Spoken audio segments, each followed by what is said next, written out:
करोति वाचालं पङ्गुं लङ्घयति गिरिं यत्कृपातमहं वन्दे परमानन्दसागरम्।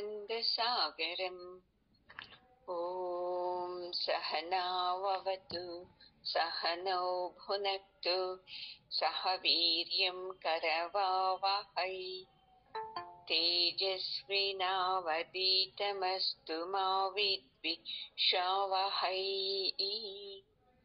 ఓం శాంతి శాంతి శాంతి. గురువు గారి పాదాలకు, జగద్గురు కృష్ణుని పాదాలకు నమస్కారం చేద్దామండి. 31వ శ్లోకం అండి.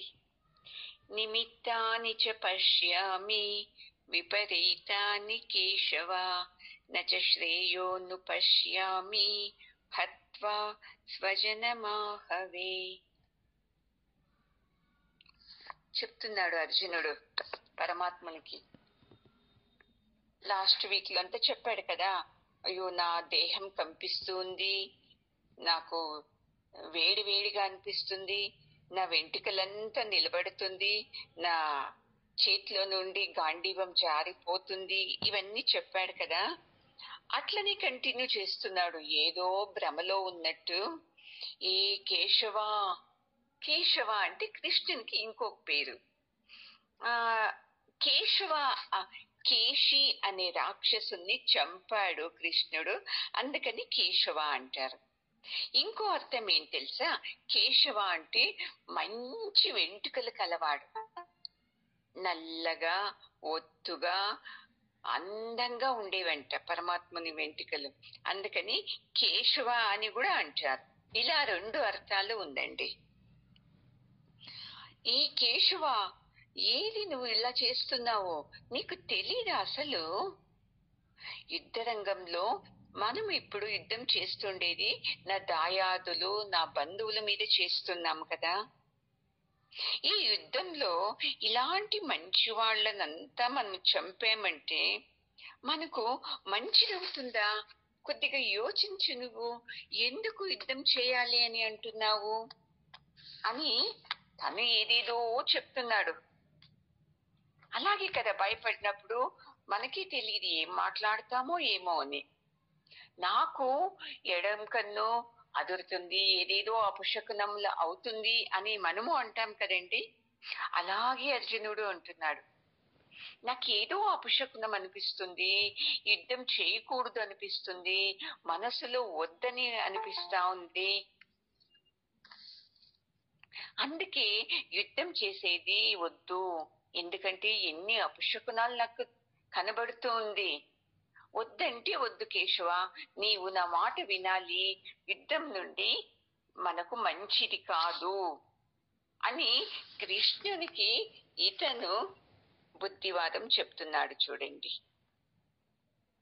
మనకు అంతే జీవితంలో ఏదో ఒక మనసు బాధ కలిగింది అనుకోండి, ఇంకా మనము ఏదేదో ఊహించుకొని అలా చేస్తే ఏదో అవుతుంది అని నా మనసు చెప్తుంది, ఇలా చేయకూడదు, ఒకవేళ చేశామనుకోండి ఏదో అవుతుంది, నాకు బాగా తెలుస్తుంది, అందుకే చేయొద్దండి అని ఇంట్లో పిల్లల్ని బాగా కోప్పడతాం, భార్య మీద భర్త మీదను కోప్పడతాము. నా మాట విను, నాకు ఏదో అనిపిస్తుంది, ఇది మంచిది కాదు అని మనమంతకు మనమే కల్పించుకొని మనము భయపడేది కాక ఇంట్లో వాళ్ళని, ఎదుట వాళ్ళని భయభీతులు చేస్తాం మనము. అలాగే ఇక్కడ అర్జునుడు అంతే పరమాత్మునికి కన్వీనియన్స్ చేస్తున్నాడు. చూడు కృష్ణ, నీకు తెలియదు ఇంకా కేశవ, కొద్దిగా అర్థం చేసుకో, యుద్ధం చేసేది మంచిది కాదు అని నా మనసు హెచ్చరిస్తుంది, నాకు ఏదేదో అపశకునములు తోస్తుంది, అందుకే ఇలాంటి టైంలో మనము యుద్ధం చేసేది మంచిదా? నీవే చూడు, కొద్దిగా మనసు ప్రశాంతంగా సంతోషంగా ఉన్నప్పుడు ఏ పనన్నా చేయొచ్చు. ఇప్పుడు నా మనసులో చెబుతుంది ఇది తప్పు, యుద్ధం చేసేది, మీ బంధువుల మీద చేసేది తప్పు, మీ గురువు మీద, మీ తాత మీద యుద్ధం చేస్తావా అని నా మనసు చెబుతుంది. ఈ యుద్ధం నుండి మనకి ఏది లాభం లేదు, మంచిది కూడా కాదు. ఒకవేళ గెలిచినాను మనకు ఆనందం ఉండదు కృష్ణ. అందుకే నేను చెప్తున్నాను, ఈ యుద్ధం వద్దు, ఆపేద్దాము అని అర్జునుడు చాలా ఏది మోహంలో నిలబడి మాట్లాడుతున్నాడు. మోహము అనవచ్చు, అది ఒక డిప్రెస్ అనొచ్చు, తనకే తెలీదు.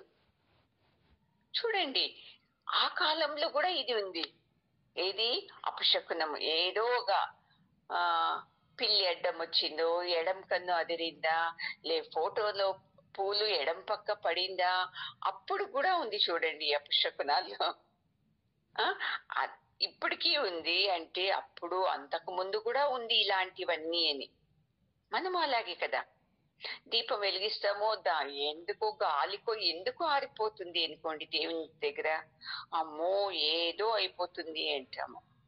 మన ఇంటి మీద ఏదన్నా కాకి కూర్చొని సౌండ్ చేస్తే మనకు ఏదో శని పట్టుకుంటుంది అని మనమే కల్పించుకొని దాన్ని ఒక అపశకునంలాగా మాట్లాడేస్తాము. అలాగే మన ప్రతినిధి కదా అర్జునుడు.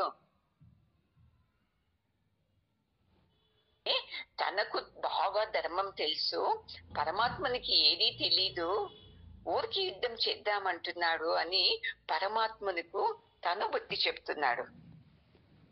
ఇలా మనము యుద్ధం చేసి గెలిచేది ఇది అధర్మం అవుతుంది, నీకు తెలీదా కృష్ణ? అందుకే మనము యుద్ధం చేసేది వద్దు. ఒకవేళ యుద్ధం చేసి గెలిచినాను మనకు ఈ రాజ్యము వద్దు అని ఏదేదో మాట్లాడుతున్నాడు. నేను ఇంకా డిప్రెస్ లోకి వెళుతున్నాను అని అర్థమవుతా లేదు అతనుకు. నేను చాలా బుద్ధిగా మాట్లాడుతున్నాను అనుకుంటాడు. చూడండి ఎంత బాగా మాట్లాడింటారో. ఇంకొద్దిసేపుకి వాళ్ళు ఆత్మహత్య చేసుకున్నారు అని చెప్తారు. ఎన్నో విన్నాం ఇలాంటివి. ఆశ్చర్యం అవుతుంది, ఇప్పుడు మాట్లాడారు నాతో, ఎందుకు ఆత్మహత్య చేసుకున్నారు అని. ఎందుకంటే వాళ్ళ మనసు అంత బలహీనంగా ఉంటారండి. తన మనసు ఏం చెబుతుందో అదే సత్యమని భావించేస్తారు.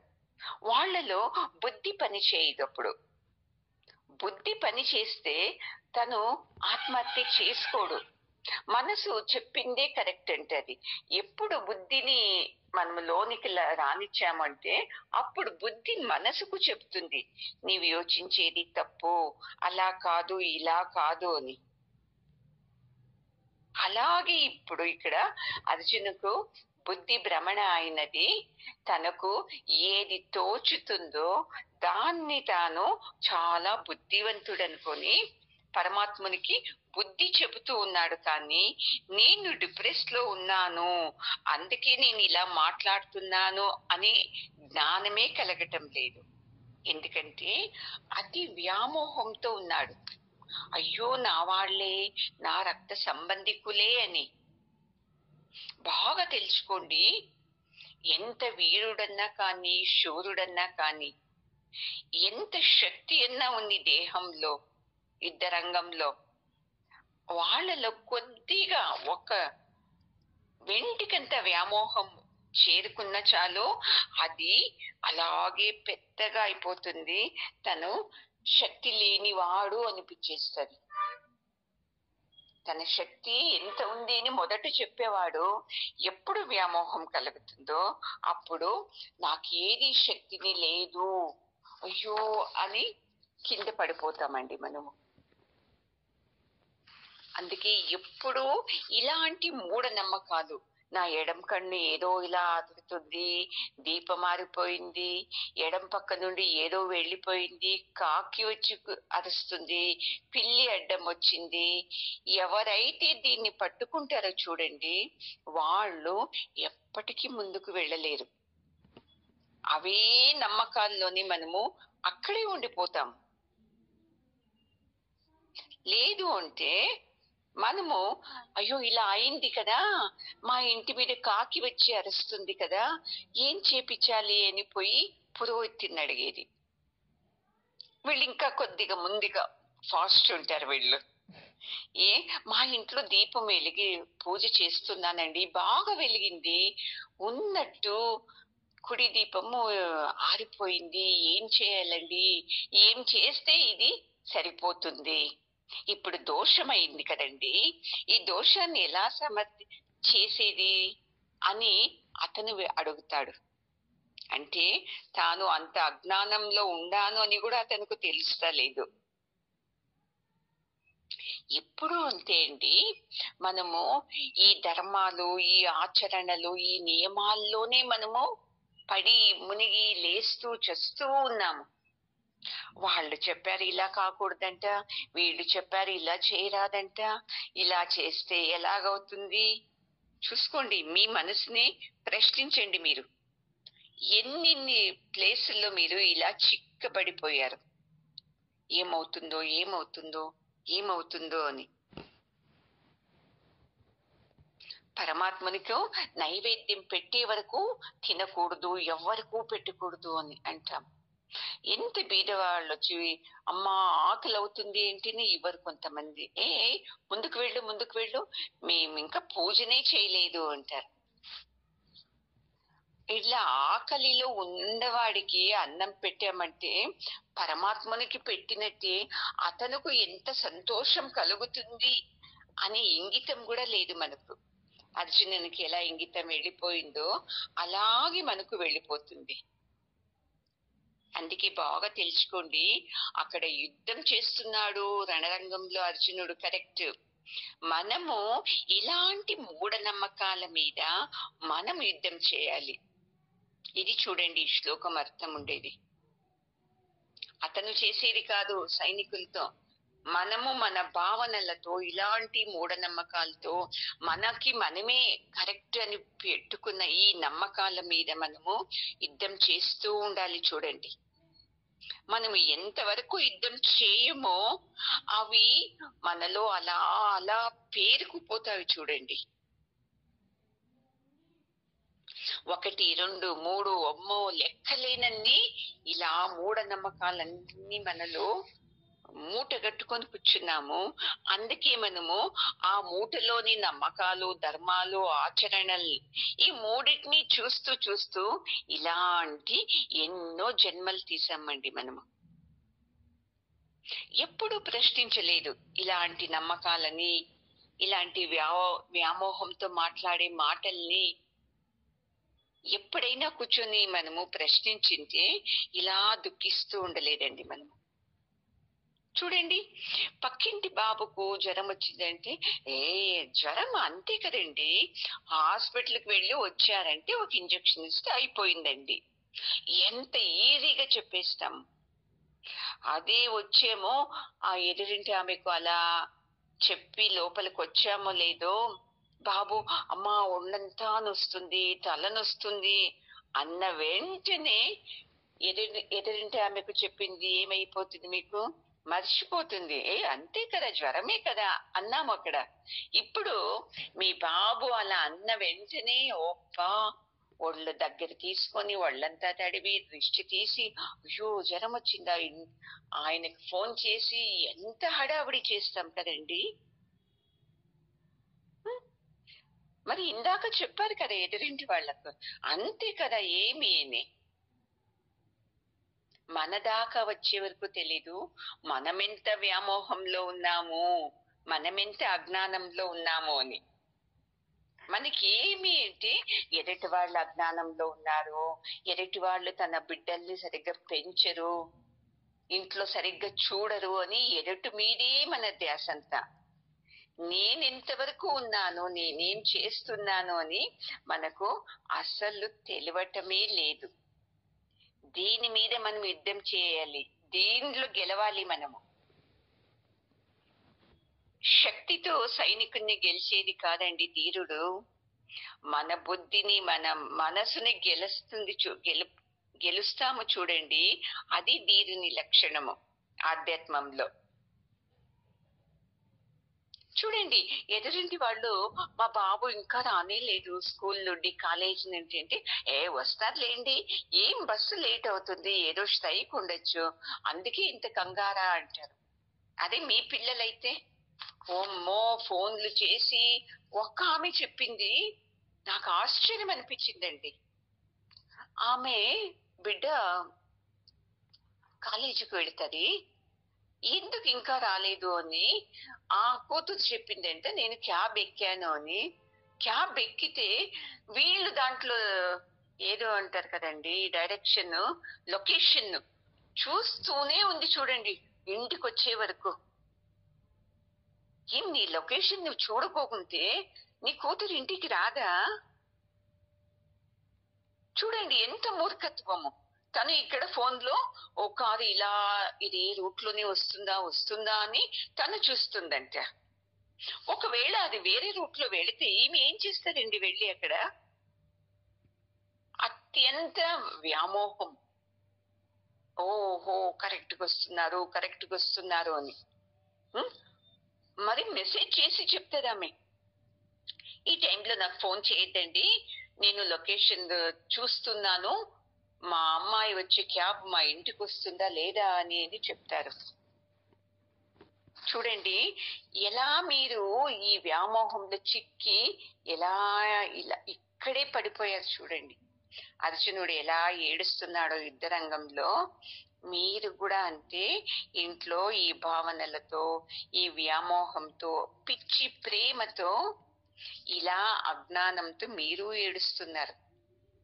అక్కడ అర్జునుని కాపాడేకు పరమాత్ముడున్నాడు సారథిగా. మనల్ని ఎవరు కాపాడతారండి? పోనీ మనం పరమాత్మునికి శరణాగతి అయ్యామా, పోనీ పరమాత్ముడు నన్ను కాపాడుతాడు అని? లేదు. మనము శరణాగతి, నా భర్త, నా పిల్లలు, నా భార్య, నా బిడ్డ, వీళ్ల మీద మన మనస్సుంది, కానీ పరమాత్మని మీద మన మనస్సుందా? అరే సత్సంగం విండాము, నా కూతురు వచ్చే లోపల సత్సంగం అన్న వినేది అవుతుంది కదా, ఈ ధ్యాస రాదు. నా కూతురు కరెక్ట్ గా వస్తుందో లేదో నేను లొకేషన్ చూసుకొని కూర్చుంటాను, కరెక్ట్ రోడ్ లో వస్తుందా అంటే ఎంత అజ్ఞానం చూడండి మంది. నేను మీకు చాలా తూర్లు చెప్పాను. నేను మీకు ఒక తూరి, ఒక ఊర్లోకి నది నీరంతా వచ్చేస్తుంది, అన్ని ఇళ్ళు మునిగిపోతుంది. ఎంత మంది పరితపిస్తారు, అయ్యో ఎలాగా అని. అందులో ఒక ఆమె చాలా భక్తి పరమాత్మునితో, నన్ను పరమాత్ముడే కాపాడుతాడు అని.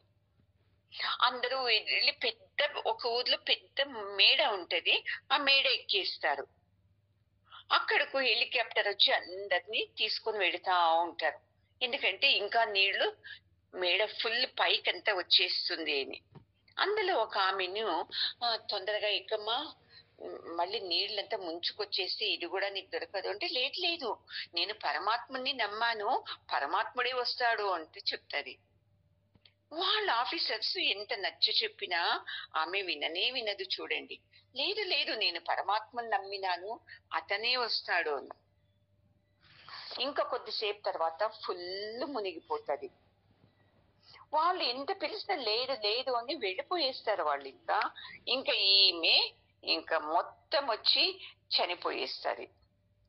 చనిపోయి పైకి వెళతారు కదా, అప్పుడు ప్రశ్నిస్తారు యమధర్మరాజునితో, నేను పరమాత్ముని భక్తురాల్ని, అలాంటప్పుడు పరమాత్ముడు నన్ను ఎందుకు వచ్చి కాపాడలేదు?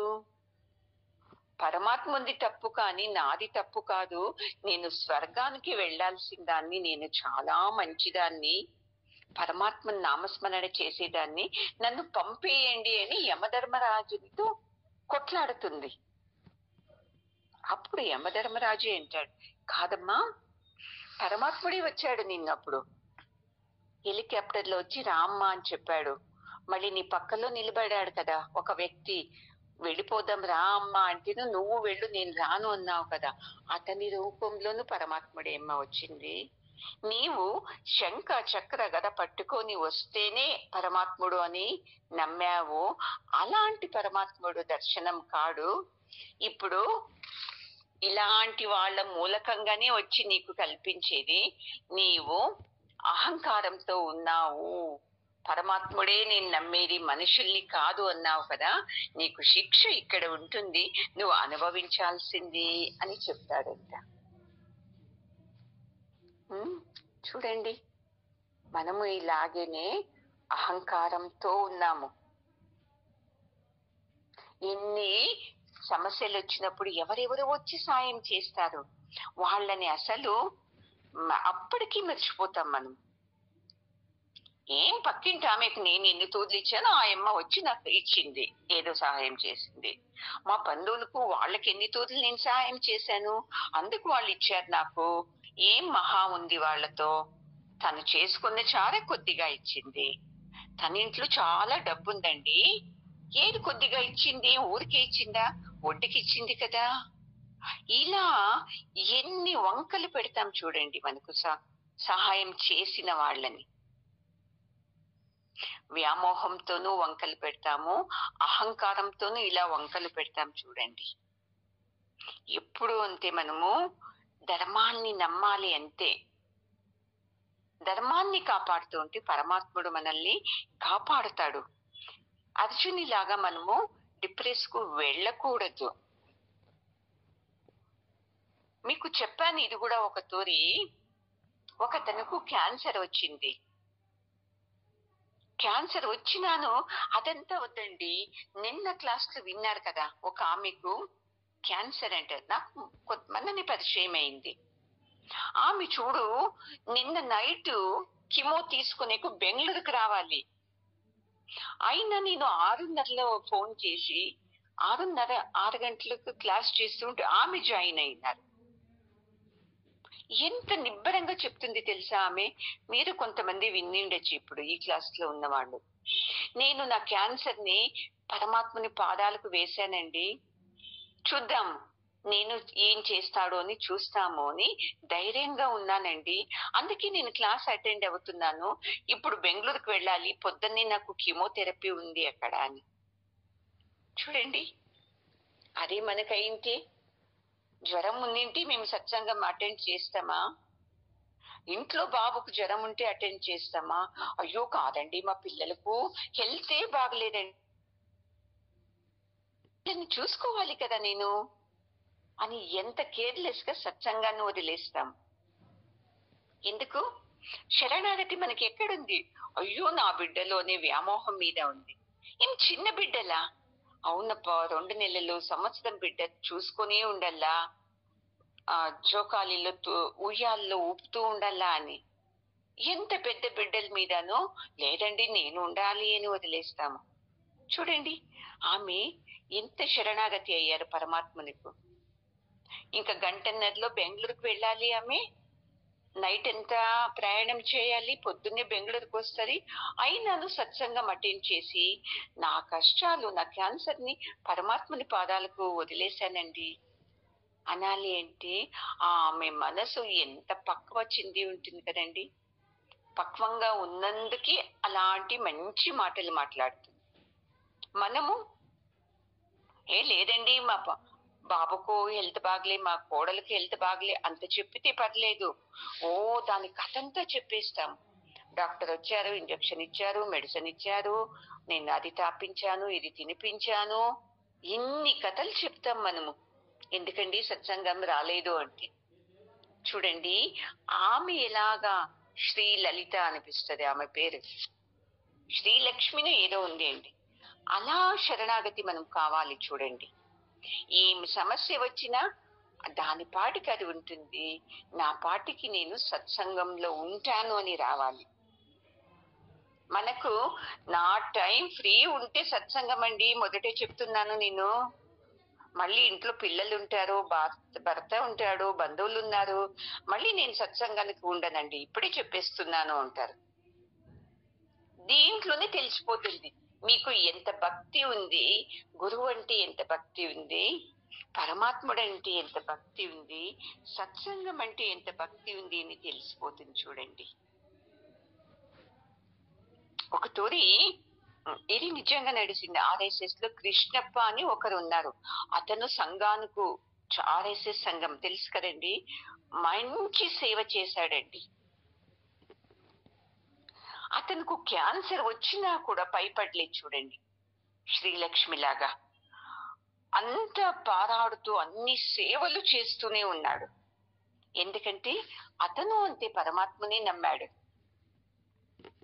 నేను భయపడుకొని ఏడుస్తూ ఉంటేను అన్ని రోజులే బతికేది, పరమాత్మని మీద నా భారం అంతా వేస్తేను అన్ని రోజులు బతికినా ఇంకా ఆరోగ్యంగానే బతుకుతాను తప్ప ఏడుస్తూ ఏడుస్తూ బతకను అనే ధైర్యం ఉంటుంది. అతను ఎంత బాగా చెప్తాడంట, నేను ఎన్ని రోజులు ఈ భూమి మీద జీవించాల్సి ఉందో అన్ని రోజులు నేను జీవిస్తానండి. ఇది ఉందా మనకు నమ్మకం ఇంత? ఎలాగవుతుందండి? నేను కళ్ళు మూసేటప్పుడు నా బిడ్డలు, నా భర్త, నా భార్య, నా అందరూ నా ముందే ఉండాలి. నేను ఇంత తొందరగా చనిపోకూడదు. ఎన్ని మంది రూల్స్! మనము పరమాత్మని నియమానికి మనం బద్దరాలిగా లేమండి. మనం అనుకున్న దానికి బద్దరాలిగా ఉన్నాం. నేను అనుకున్నాను నేను ఇలాగే ఉంటా అలాగే ఉంటా అని. పరమాత్ముడు ఎలా పెడతాడు? వాణి చక్రంలో మనం అందరూ తిరుగుతున్నాము అని మనకు ఈ జ్ఞానమే లేదు. అర్జునునికి ఎలా భ్రమణ అయింది చూడండి, బుద్ధి భ్రమణం అయింది. అలాగే మనకు అయ్యి ఎవరితో ఏం మాట్లాడాలో మనకు తెలీదు.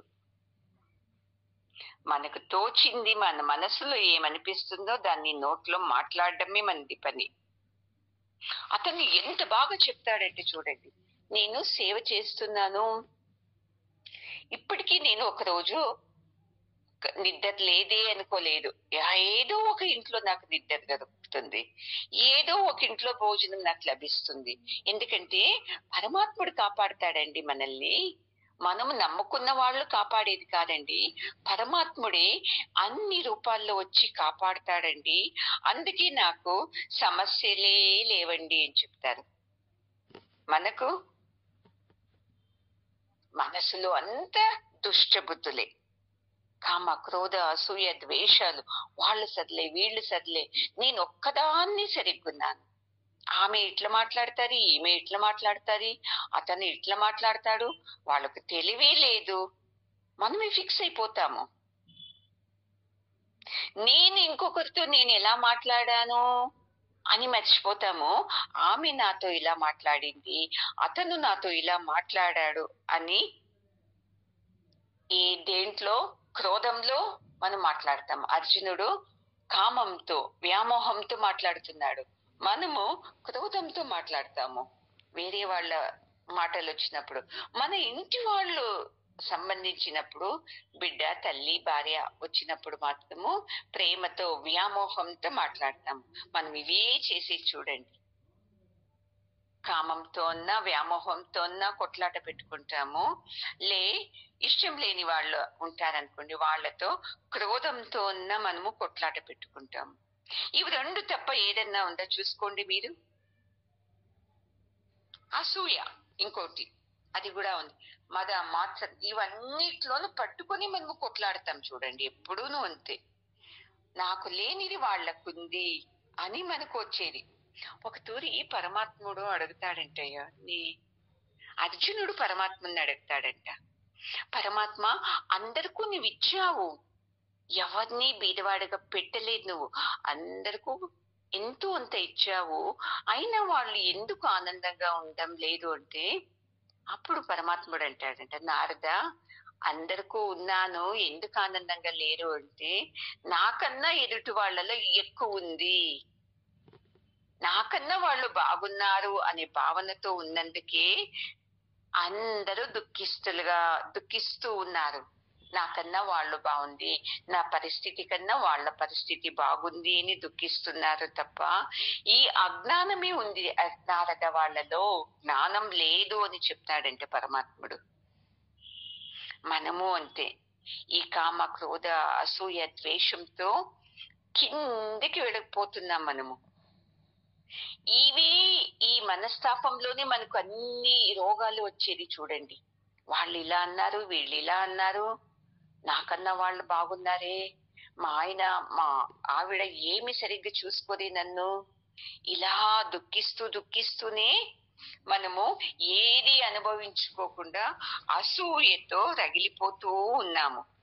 అర్జునుడు వ్యామోహంతో రగిలిపోతూ పరమాత్మునికి బుద్ధి చెప్తుంటే, మనము అసూయ ద్వేషాలతో రగిలిపోతూ బుద్ధి చెప్తున్నాం వేరే వాళ్లకు.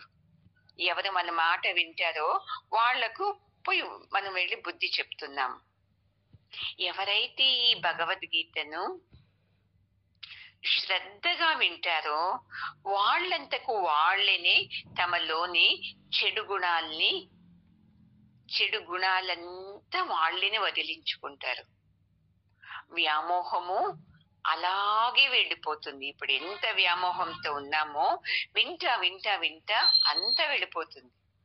ఈజీ అంటారు, నేను నా బిడ్డల మీద వ్యామోహమే పెట్టుకోలేదండి అంటారు. అవునా అంటాను. నెక్స్ట్ వీక్ ఎందుకండి సత్సంగానికి రాలేదు అంటే, లేదండి ఇంట్లో నా బిడ్డలు ఉన్నారు కదండి, వాళ్ళు సత్సంగం వద్దన్నారు, అందుకే నేను సత్సంగం రాలేదు అంటే. లాస్ట్ వీక్ ఏమన్నారు, మా బిడ్డల మీద వ్యామోహమే నేను పెట్టుకోలేదండి, నేను కృష్ణుని మీద పెట్టుకున్నాను అంటారు. ఒక వారంలోనే ఏమైంది ఆ వ్యామోహము? వారంలో ఎంత చెప్పిన 5 నిమిషాలకి వెళ్ళిపోయి ఉంటుంది. ఆ కృష్ణుని మీద నుండి బిడ్డల మీదకి వచ్చి బిడ్డలు ఎలా చెప్పితే అలాగా మనం వింటాం. వ్యామోహంతోనే కదా వినేది మనమంతా. అదే వ్యామోహాన్ని పరమాత్మని మీద పెట్టేప్పుడే మనకు ఆనందం లభిస్తుందండి. ఎంతవరకు మనం పెట్టమో అంతవరకు మన బుద్ధి సరిగ్గా పని చేయదు. పరమాత్మని మీద బుద్ధి పెట్టండి, మనసు పెట్టండి, ప్రేమ పెట్టండి, అన్ని పరమాత్మనికి ఒప్పించండి. అప్పుడు నీవు సరిగ్గా యోచిస్తావు. అర్జున్కి ఇది తెలియకోకుండానే ఏం చేస్తున్నాడు, కృష్ణునికి బుద్ధివాదం చెప్తూ ఉన్నాడు. చూద్దాము నెక్స్ట్ వీక్ ఇంకేమని చెప్తాడో చూస్తాం అర్జునుడు. ఓం పూర్ణమదః పూర్ణమిదం పూర్ణాత్ పూర్ణముదచ్యతే పూర్ణస్య పూర్ణమాదాయ పూర్ణమేవావశిష్యతే. ఓం శాంతి శాంతి శాంతి. హరి ఓం. శ్రీ గురుభ్యో నమః. హరి ఓం. గురువు గారి పాదాలకు నమస్కారం చేద్దామండి. జగద్గురు కృష్ణుని పాదాలకు నమస్కారం చేద్దామండి.